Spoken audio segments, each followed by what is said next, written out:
Okay, before we begin, ninjas or pirates? Leave a comment below, I gots to know! Anyway, when it comes to ninjas, they're pretty badass. But oftentimes, they're depicted in movies, etc. as legendary figures. So much so that it's hard to believe that they actually existed. But what might surprise you is to learn that not only did they really exist, but they were much more amazing than you might have ever realized. Here are 10 real-life ninjas that will blow your mind. Number 10 is Fuma Kotaro. Fuma Kotaro was a notorious ninja warrior who operated during the late 1500s. He was a leader of the Fuma clan and protected a family lineage that went back to the 10th century. Kotaro became infamous for the band of 200 warriors that he led. Known as Rappa, they were described as battle disruptors. This involved classes of warrior, included brigands, pirates, thieves, and burglars. Kotaro's most successful mission was in 1580 when he and a group of fellow ninjas infiltrated a large camp populated by the Takeda clan. Kotaro and his ninjas were so effective at remaining unseen that they caused so much disorientation in the camp that the Takeda clan turned on itself in the confusion. Later becoming a fugitive, Kotaro was caught by government forces and executed by beheading. See, if you're gonna be a ninja, you gotta be quick. Don't ever lose your head. Sorry, move on. Number 9 is Jinichi Kawakami.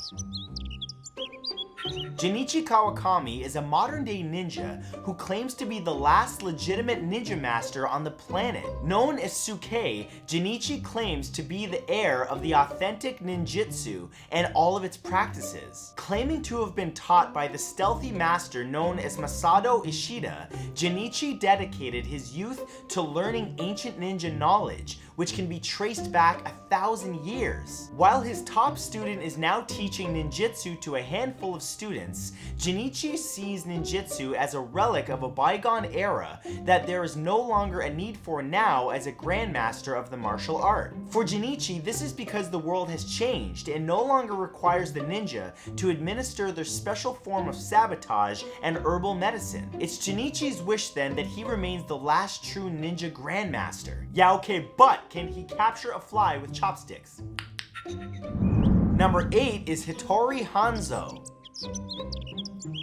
Hattori Hanzo was a legendary samurai and ninja who lived during the 1500s. Those who witnessed his feats were amazed by his fearless tactics in battle. Tales of his accomplishments and ferocity became so legendary that he earned the name Demon Hanzo. At the young age of just 16, he carried out a daring siege on a castle to rescue a woman held captive there. Like Mario, just with more samurai stuff. Though he was considered a samurai, he was intimately connected with the ninja homeland of Iga and led a valiant defense of Iga province as it fell to its enemies. With several ninja under his command, he managed to save a future shogun from certain death. Following this, he took on many more ninjas, becoming their leader and training them in ambush tactics and spear fighting. After many bloody battles, Hanzo built a monastery and spent his last years as a monk. Nothing like some meditation after chopping some people up.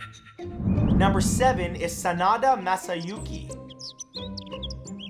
As head of the Sanada clan, Sanada Masayuki pledged allegiance to the Takeda clan during the late 1500s and early 1600s. During the siege of Udeya in 1600, this badass ninja was able to defend the castle against 2 huge attacks from a much larger army. Though his tactical techniques were legendary, Sanada Masayuki was truly at his best as a master manipulator, pulling the strings from behind the scenes. When much larger groups were forced to pledge allegiance to the Toyotomi regime, Sanada was able to ensure the survival of his own clan with a stroke of genius. While he fought one side of the conflict, he instructed one of his sons to fight against his cause on the other side. Even when Masayuki was defeated, this ensured that his son and his line would survive no matter who won. That's brilliant, although it could totally be a movie scene where he and his son finally meet and there's like this epic battle and he's like, "I'ma slap you on your butt.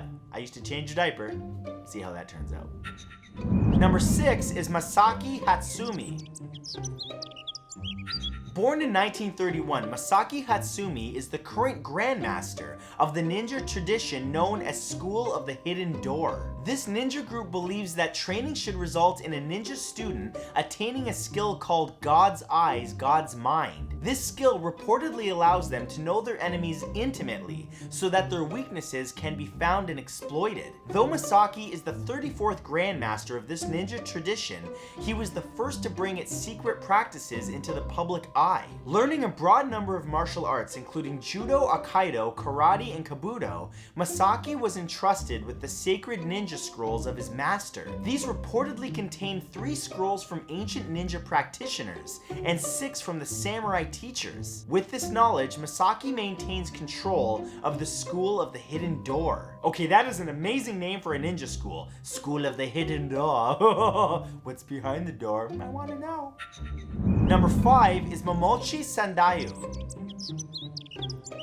Known as one of the great shinobi masters, Momochi Sandayu was a ninja expert from the 1500s. Living in the Iga province in Japan, he was the head of the Momochi clan. This was during the golden age of the ninja, when warring factions often turned to these secretive groups in order to assassinate enemies or to turn the tide of the battle. Momochi Sandayu's greatest skill was a master of disguise. He used several different personas and titles to hide his true identity. By doing so, he was able to avoid assassination himself and infiltrate enemy groups and learn their secrets. This included him having 3 homes with a ready-made life and family waiting for him in each. By spreading his identity across various places and groups, he was able to operate as a fierce ninja master and assume his true role as an assassin at any time. You never know who could be an assassin at any time. Maybe a YouTuber who changed his identity. Number 4 is Ishikawa Goemon. Ishikawa Goemon was an outlaw ninja who, like Robin Hood, stole from the rich and gave to the poor. Much of Ishikawa's life remains a mystery, but stories suggest that when he was just 15 years old, his parents were murdered in 1573. He then swore vengeance on his parents' killers and trained to be a ninja. This is like something out of a movie. Soon that vengeance was rained down upon powerful feudal lords in the region. Ishikawa amassed a small group of bandits who would rob those connected with the feudal lords and then hand the resulting riches to the poor, downtrodden people who suffered at the hands of a brutal regime. Unfortunately, unlike the stories of Robin Hood, this doesn't seem to have a happy ending. Ishikawa was finally captured and executed along with his son. They were boiled alive. Good thing his first name wasn't Miso, because it would have been miso soup. I'm sorry, I had to take it. Number 3 is Mochizuki Chiyome. Mochizuki Chiyome was a skilled ninja who led a group of female ninja warriors during the 1500s. After her husband was killed in battle, Mochizuki was left to protect her elder uncle, Takeda Shingen. He was the leader of the entire clan. To ensure his protection, Mochizuki ordered an underground network of female ninjas, known as kunoichi, should be trained and sent out against their enemies. The idea was simple. Women at the time were not thought of as warriors. The kunoichi would be able to infiltrate enemy groups and report back with their plans. At its peak, this network had 300 members who provided Mochizuki with indispensable intel. When Takeda Shingen died mysteriously, Mochizuki Chiyome disappeared from the history books. No one knows what happened to her or her network of assassins. Maybe they kept training and they're still around, you never know. Be nice to ladies, man, you never know what's gonna happen. Number 2 is Fujibayashi Sabuji. Fujibayashi Sabuji was such a secretive ninja master that we only know he existed because of a book that he wrote called the Bansen Shukai, which means Sea of the Myriad Rivers Merging. It's one of the only 3 public available original ninja texts. It contains knowledge from the clans who lived in the Iga and Koga regions of Japan, who trained in ninjutsu for centuries. Fujibayashi compiled the book in 1676 in an attempt to preserve knowledge, which was otherwise passed on through oral tradition. The book contains tactics used by ninjas during military campaigns, as well as weapons that they fought with, and even philosophical and astrological beliefs which underpinned their entire martial art. While we know nothing of Fujibayashi himself, it's only because of him that we have any real knowledge of ninja practices at all. And number 1 is Kato Danzo.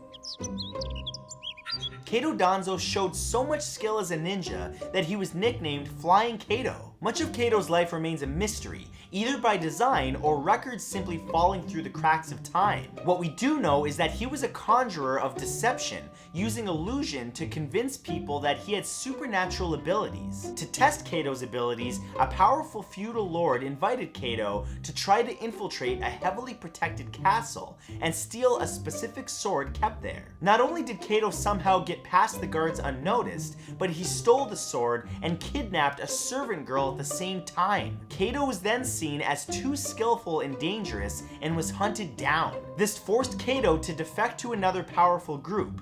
However, they believed him to be a double agent and had him executed for his troubles.